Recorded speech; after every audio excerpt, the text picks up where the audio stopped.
nilagyan ko na siya ng palumo, tinatawag sa aming kilya. At lalagyan ko na lang ito ng binil, pampadulas. O yung PVC. Ito ay masilyado ng ilalim.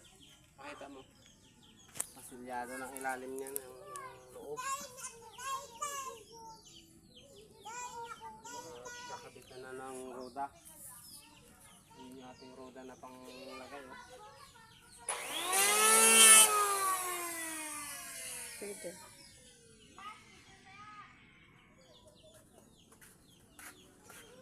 Babapingin ko na lang yan mga idol. Babapingin ko na lang.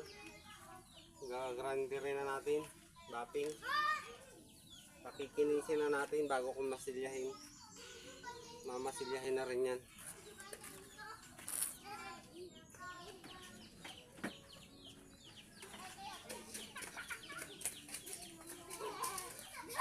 Babapingin na natin. Ang oras ay 5:15 ng hapon. Yari-yari na at lalakad pa ulit bukas.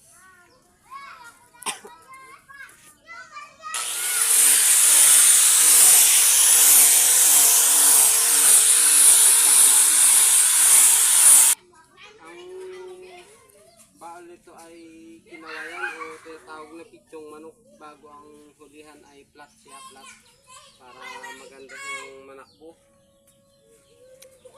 At pangakabin natin ng gulyasa. Natyandahan mo, ano? Lagay mo lang, lagay mo. Ay, tapos ito. Bilog siya dito, bilog. Bilog siya, yan. Bilog siya dito, bago pagdating doon sa huli, paplat siya ng paplat. Para siya magandang tumakbo. Magaling sa alunan, mga idol, yan.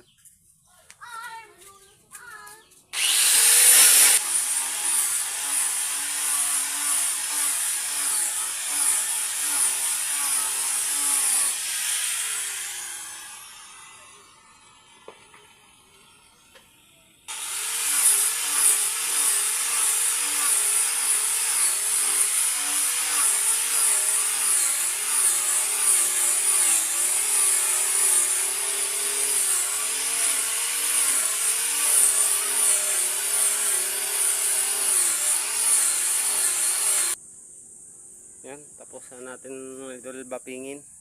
At ito na po yung kayarian ng kanyang baul. Ano? Yan po yung kayarian ng kanyang baul. Lagyan na natin siya ng palumo. At yan po ay tuwid na tuwid.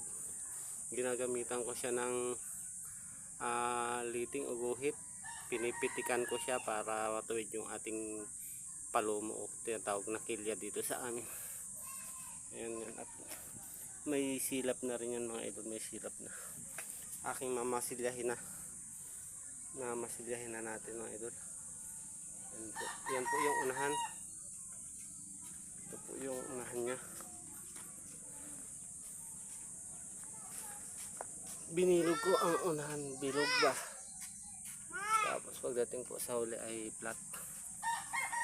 Medyo makiliit lang po yung baon niya, medyo ang lapad lang po niya ay 15 lang po yung lapad ng baon na yan. At ang gamit ko po dyan na epoxy, ayan po yung Pioneer. Kada gawa ko po ay Pioneer po yung aking ginagamit, epoxy Pioneer po. Yan po yung aking ginagamit sa tuwing gagawa po ako ng bangka. Yan, hanggang dito na lang po. Kung nagustuhan nyo itong video na ito, paki-like and share naman po. Ayan, maraming salamat po. God bless.